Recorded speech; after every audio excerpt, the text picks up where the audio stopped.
میرے رسول پاک صلی اللہ علیہ وسلم نے فرمایا 3 چیزیں تمہارے ساتھ قبر تک جائیں گی تو کچھ بھی نہیں جائے گا، گاڑی، کار، کوٹھی، یار، سجن، بڑی دنیا جانتی ہے، روڈ سے میرا نام پوچھ لینا، میں فلاں ہوتا ہوں، میں فلاں، یہ ساری چیزیں ادھر ہی ہیں، یہ یہاں تک ہیں، شہرتیں، سارا کچھ، 3 چیزیں فقط جائیں گی۔ یا رسول اللہ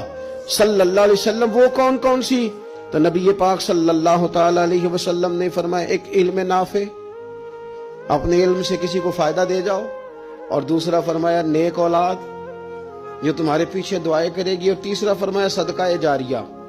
کوئی ایسا کام کر جاؤ جو تمہارے پیچھے جاری رہے، جس کا سلسلہ بنتا ہی رہے، جس کی بات ہوتی ہی رہے، یہ صدقہ جاریہ ہے، یہ تمہارے لیے ہمیشہ